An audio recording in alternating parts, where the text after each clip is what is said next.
Hey, I'm Matt, and I am headed to work for my last day before I get a 3-day holiday weekend for Christmas. Yes. So, yeah. Oh my goodness. Christmas is crazy in the, parcel shipping industry. Yeah. If you know me, you know where I work. But it is absolutely crazy. But yeah, I'm headed to work. I have a Christmas sweater on. I'm kind of getting a little disillusioned with the ugly Christmas sweater thing, because back in the day, you actually had to put in time to find an ugly Christmas sweater, and they were awesomely awful. I mean, they would have stuff hanging off of them and all that, but you'd go to a thrift store and find it, or you'd,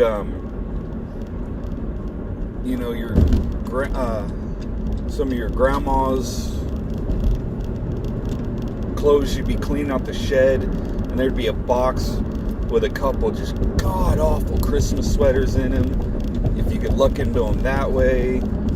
Or you'd have to hunt through the thrift store, and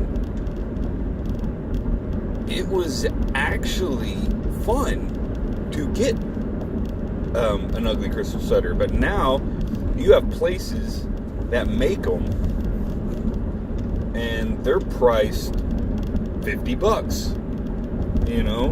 Some of them are really cool, like really cool. But some of them, the ugly Christmas sweaters have lost their magic. Yeah, they've definitely lost their magic. So, but every now and then I'll find one. I still refuse to buy any brand new unless they're deeply clearance. Oh, it's an old doggy in the back of that truck. But if I find one at a thrift store that's cool, and I like the actual sweaters, not the ugly Christmas sweatshirt. Although I do own a couple of them, because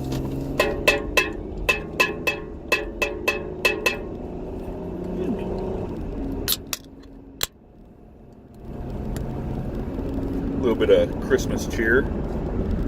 Actually, this is to help me get through my probably won't be 10 or 12 hours today.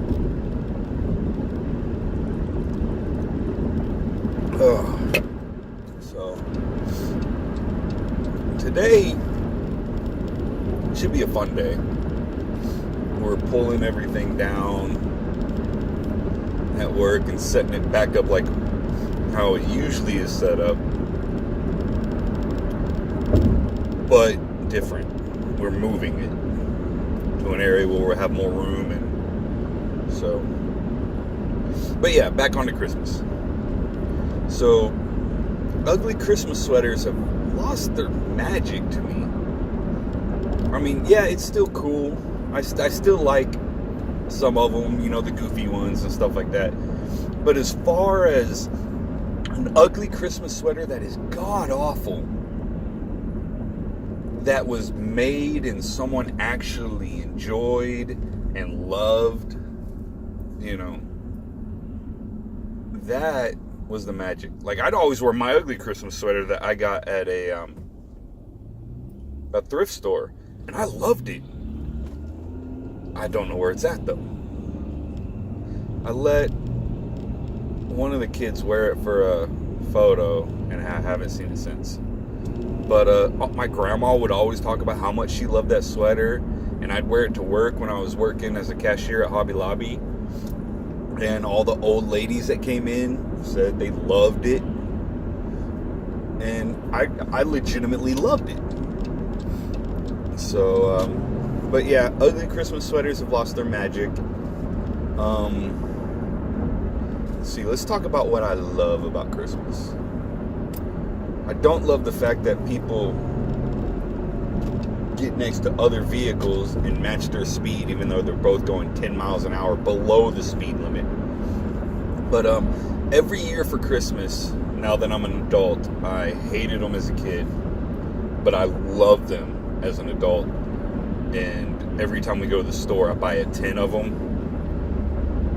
Not 10, the number, but a 10, T-I-N. The butter cookies in the different shapes.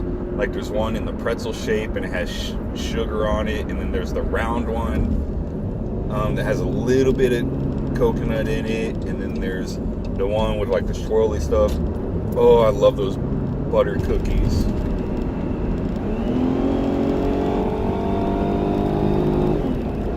And of course the highway's at a standstill. Of course the highway's at a standstill. Why would it not be? Fart fit in your head. But yeah, those cookies that come in the tin, they're like, I think they originated as Danish. And it's hard to find the good ones. Walmart has some cheap ones that are good, but like the Danish ones, okay, thank you, sir. The Danish ones are really good. The butter cookies, oh, I love those. And then also the assorted cookies. They're in a box, and they just say assorted cookies. And they're like the cookies that you put like in a gun that looks like a caulking gun, and just squirt them onto a thing. And some are rolled in sugar, like a powdered sugar. Some are chocolate chips. Some are like the gun where you squirt it out and then twist it to get like a little design on there with sprinkles on them. And it's like $5 for a box, and there's like a lot of cookies. And they're so good. There's chocolate ones, there's star ones with green sprinkles, there's some with red sprinkles, there's pink ones, but they all have like the same flavor with like a teeny tiny hint of lemon. Those are so good. Oh, those are so good. My wife had to hide them from me because every time I go in the kitchen, I'd stand there, eat one, and then while I was eating one, I'd pick out another one, eat that, and then just grab 2 or 3 more and walk off. But she started sending me some for lunch, or in my lunch at work. And oh, those Christmas cookies are amazing. Oh, Christmas cookies are so good. Okay, why is it moving perfectly fine up ahead, but right here where there's a curve, everyone stops? And we're on the highway. Interstate 35. So, interesting fact, the interstate system was not developed for the population to use. The interstate system was actually developed so that the military could deploy quickly within the nation. This was before, airplanes were a big thing. So it was actually, the interstate system was developed so that the military could deploy quickly within the United States.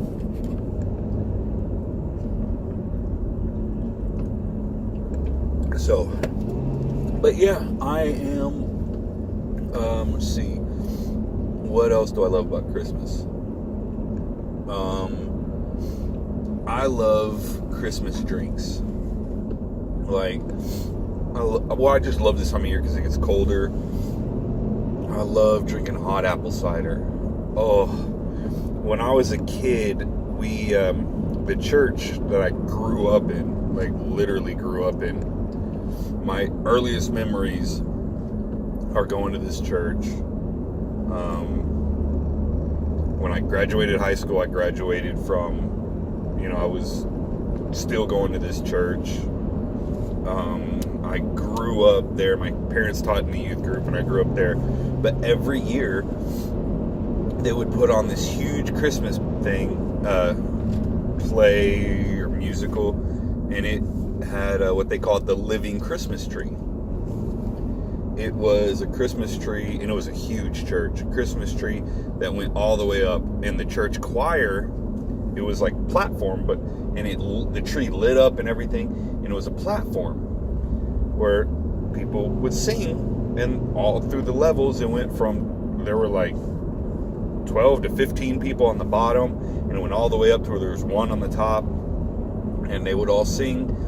And I remember every year, after every single performance, we put on several performances, but they would have hot apple cider. They'd have it in a big old thing and have the ladle and scoop it out, and the table was all decorated, and they would have cinnamon sticks floating in it, and the hot apple cider, they'd take it and put it in a cup, and oh, that was so good. And now that I'm an adult, I enjoy drinking hot apple cider. There's a K-Cup machine at work, and I bought apple cider things, the little K-Cups, to use at work.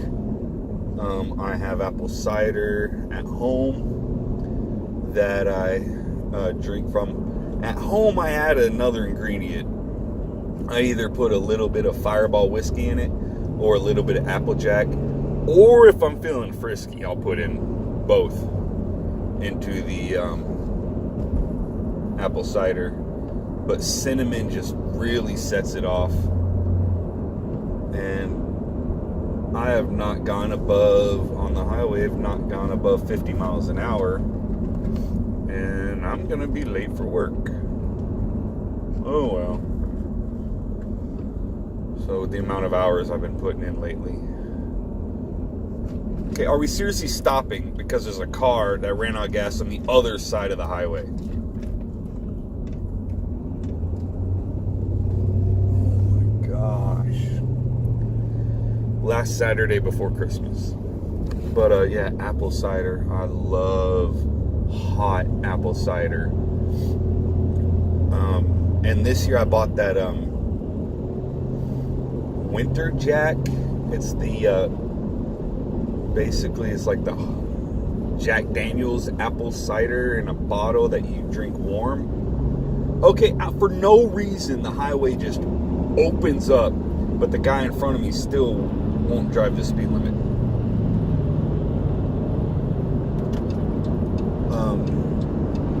I bought that Winter Jack. I haven't drank it yet because I'm working 6 days a week.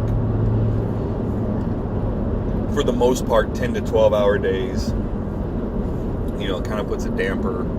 Like, I get home anywhere between 3 and 5 in the morning,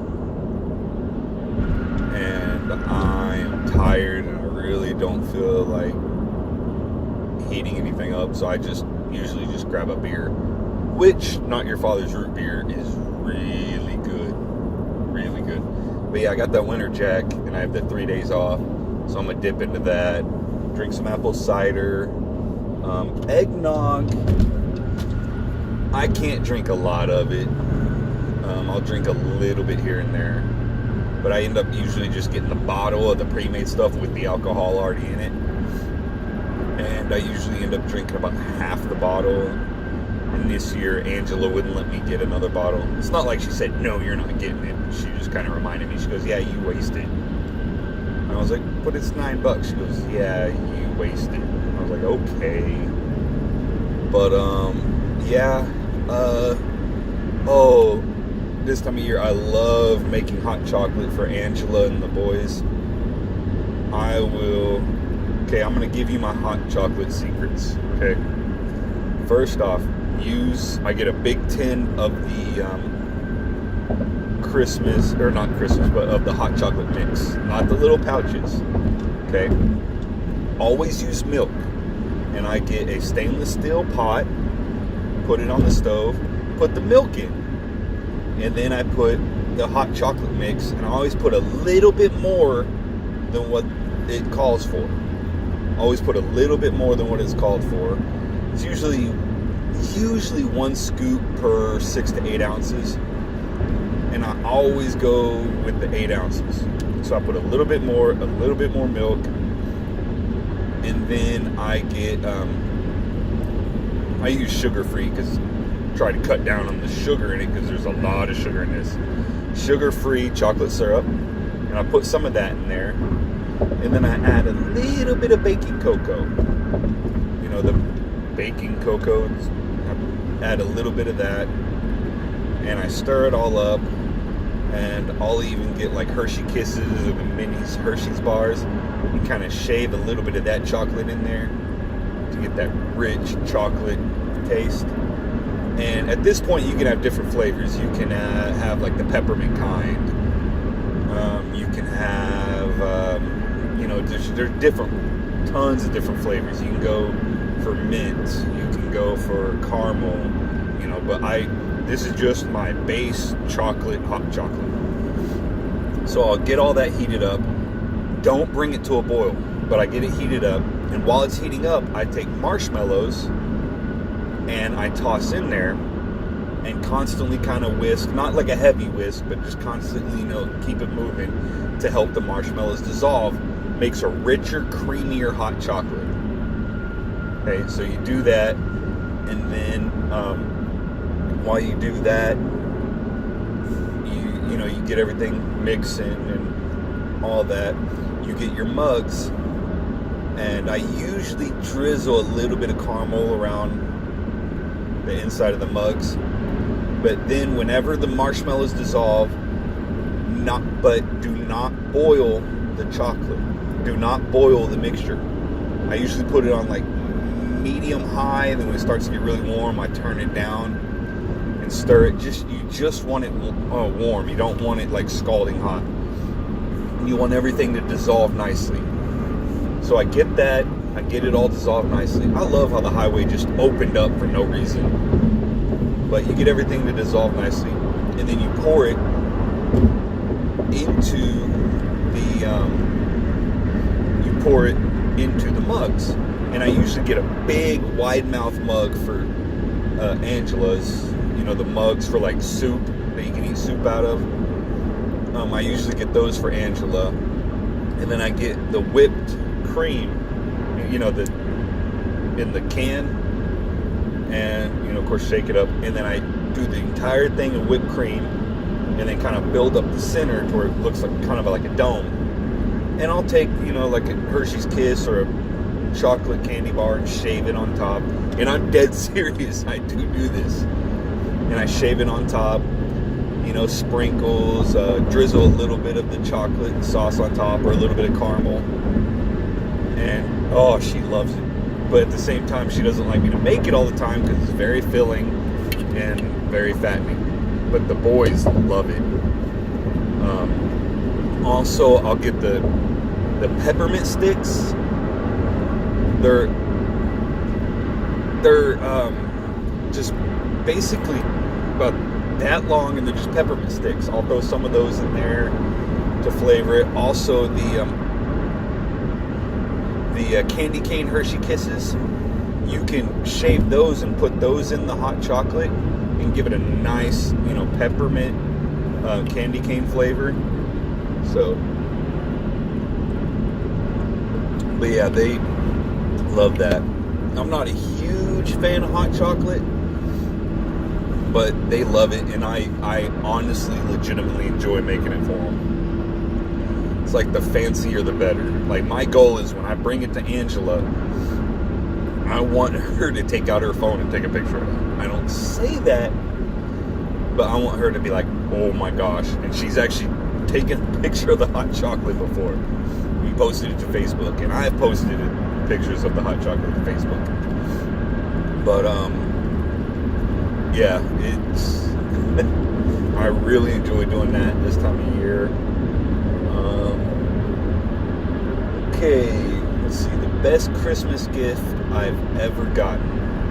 Anytime I think of Christmas gifts that I've gotten, this always pops to mind.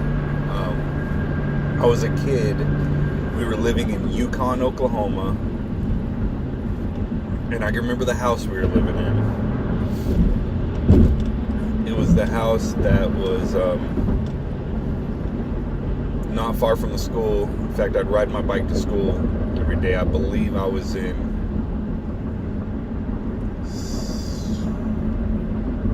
second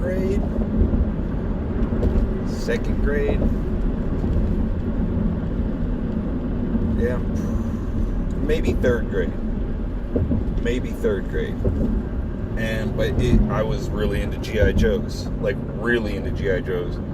And my parents got me the G.I. Joe base. It wasn't the aircraft carrier, it was the base, to where it folded up, but you could open it up and it had the base, and it had the plastic sandbag things you could lay down, and it had firing positions, and it had a control room, and they got me that. And I remember it was so big, like I would stand there in it, the box came to my chest. They didn't even wrap it, and I didn't even care. You know, Christmas morning, at least when I was a kid, my sister and I would always wake up super early. My kids now, like, I gotta wake them up. But I remember I woke up super early. It was probably like 6 or 7 in the morning. I think it was closer to 6, because I remember the sun was just starting to come up. And I remember I was pushing that down the hall to my parents' bedroom while yelling, you know, how awesome it was. And I played with that thing for years. I remember I still had that when I was in high school. And I used to play with it. This person does not have the audacity to have a big old Alabama sticker on the back of their car in Oklahoma. And sir, if you're going to cut me off and jump over into the left lane of the highway, can you at least drive the speed limit? But yeah, I still had that thing when I was in high school. I can't remember what happened to it, but I used to play with my G.I. Joes and play with that thing. That is the best Christmas gift I've ever gotten.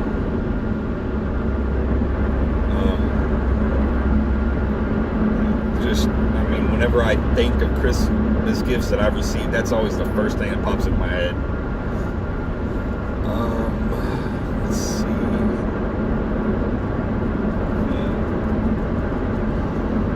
What else do I love about Christmas? I just love the time of year. I love Christmas music.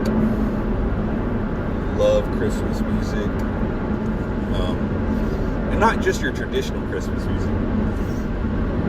Like this year, I'm really into the Vandals' "Oi to the World" album.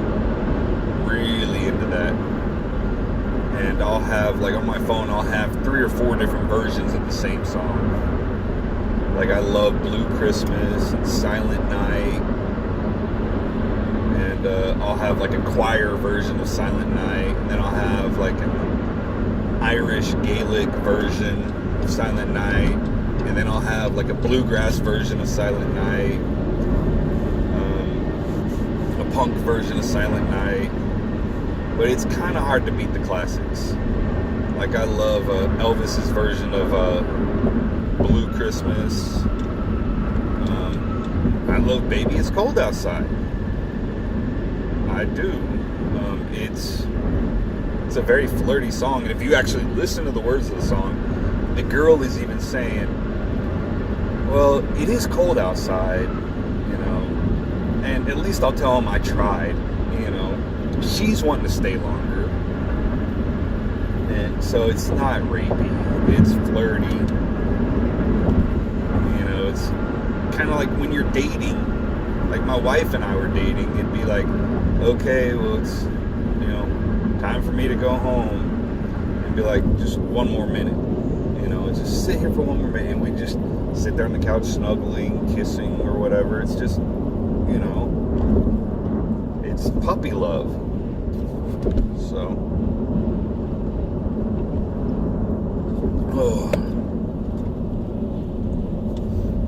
and we're slowing down again. So, I'm actually not going to be late to work unless Meridian's backed up like it was yesterday.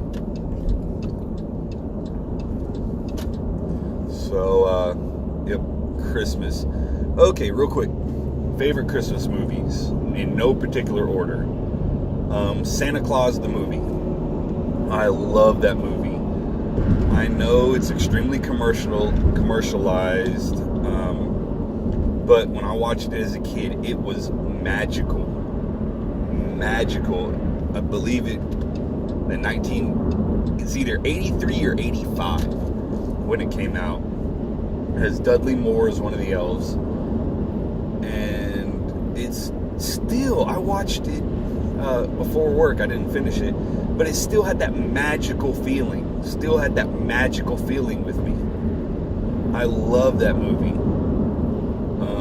Also love National Lampoon's Christmas Vacation.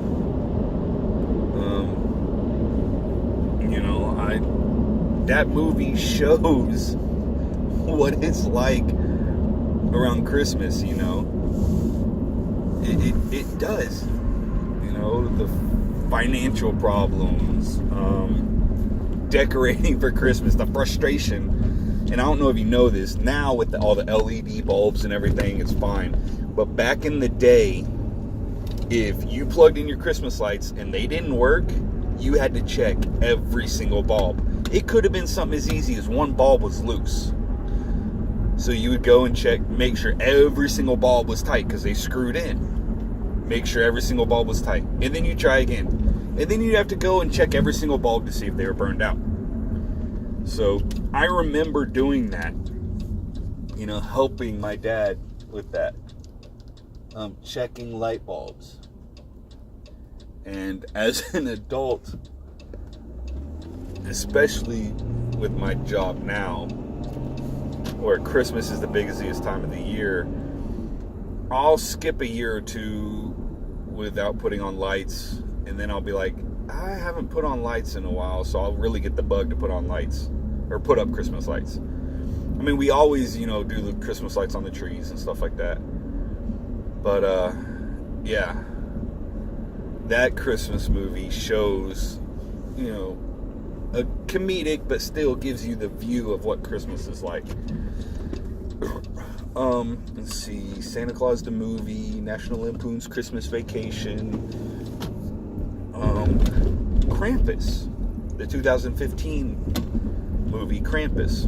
It does have some horror themes, and but at the same time, it's not like over the top. And the opening scenes to Krampus gives a true depiction of what Christmas has become. It gives a 100% accurate and true description of what Christmas has become, at least in America. And I mean, I just love that movie. So let's see, what others? And we just watched a whole bunch of Christmas movies the other day. Oh, it never truly feels like Christmas until I see this movie, A Christmas Story. You'll shoot your eye out, all that. It never truly feels like Christmas until that. See, I want to give you at least 5.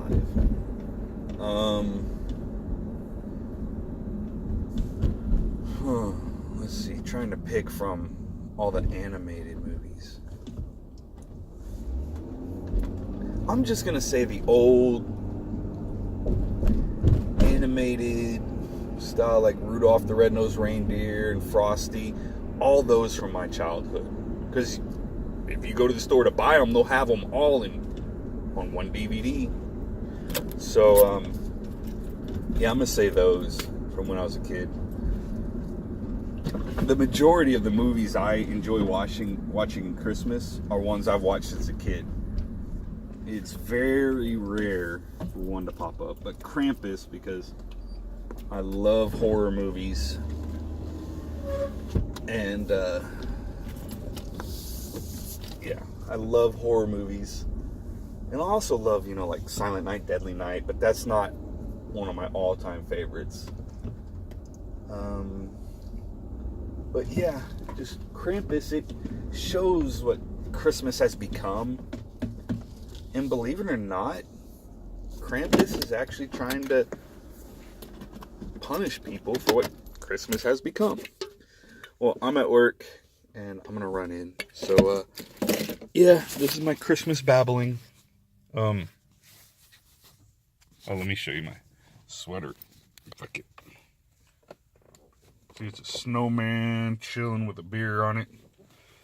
So, bye.